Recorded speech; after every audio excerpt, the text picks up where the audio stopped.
सोच के देखो, अगर तुम्हारे सामने कोई बड़े गैंगस्टर का सर एक झटके में उड़ जाए तो।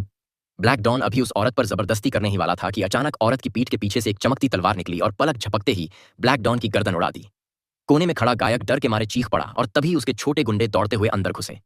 उन्होंने देखा ब्लैक डॉन का सिर जमीन पर लुढ़क रहा है। सब हैरान थे। आदमी ने गुस्से में औरत से पूछा, कातिल कहाँ है? औरत ने चुपचाप कोने में खड़े 4 बख्तरबंद कवच की तरफ इशारा कर दिया। छोटे गुंडों ने तुरंत उन कवचों को घेर लिया और जैसे ही वो समझ नहीं पा रहे थे कि हमला कैसे करें, अचानक एक कवच में हल्की सी हरकत दिखी। सबने एक साथ उस पर गोलियों की बारिश कर दी।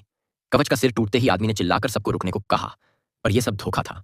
अगले ही पल पूरा कमरा धुएं से भर गया और असली कातिल चुपचाप पीछे से आया। उसने तलवार घुमाई और पलक झपकते ही गुंडों को एक एक करके काट डाला। उसकी रफ्तार इतनी तेज थी कि किसी को पलटवार करने का मौका ही नहीं मिला। 1 मिनट भी नहीं बीता और सारे गुंडे जमीन पर पड़े थे। सिर्फ वो आदमी जिंदा बचा था।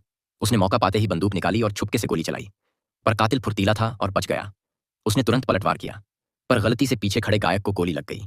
कातिल 1 सेकंड के लिए रुक गया और तभी आदमी ने फिर से ट्रिगर दबा दिया। गोलियों की बरसात में कातिल छेदों से भर गया और वहीं ढेर हो गया। आदमी ने जैसे ही उसका नकाब हटाया तो हैरान रह गया। कातिल तो एक नाबालिग लड़की थी। तभी अचानक कमरे की लाइट गुल हो गई और एक और लड़की अंदर आई। आदमी सब समझ गया, ये दोनों पूरी गैंग को खत्म करने आई हैं। उसने तलवार उठाई और उस पर झपटा, पर लड़की ने एक ही किक में उसे कमरे से बाहर उड़ा दिया। आदमी ने फिर से लड़ने की कोशिश की, पर इससे पहले कि वो कुछ कर पाता, लड़की ने एक बार में उसकी गर्दन उड़ा दी। सबको खत्म करने के बाद वो लड़की वापस कमरे में गई और अपनी साथी की किडनी में कोई दवाई का इंजेक्शन लगाया। अगले ही पल उसकी साथी चमत्कार की तरह जिंदा हो गई।